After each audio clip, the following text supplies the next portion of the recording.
svima i duhovi tvojemu. Čitanje Svetog Evanđelja od Jovana. Slava Tebje, Gospodi, slava Tebje, pazimo.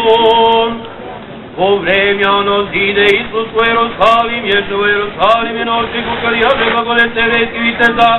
Ja svetvorimo svetjeg zasluže svoja. Toliko varnica, toliko strpljivosti, hrabrosti i mudrosti.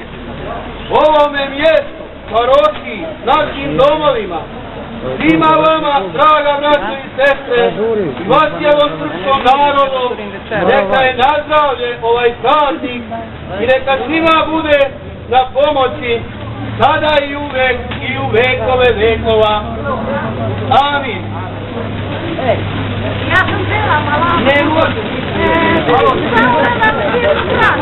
Neka vam je svima nazdravlje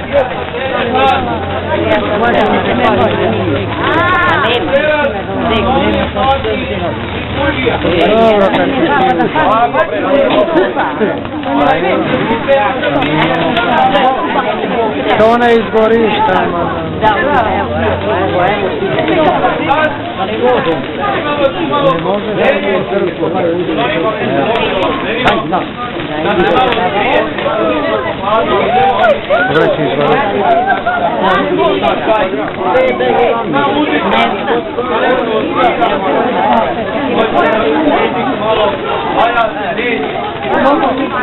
Ja ima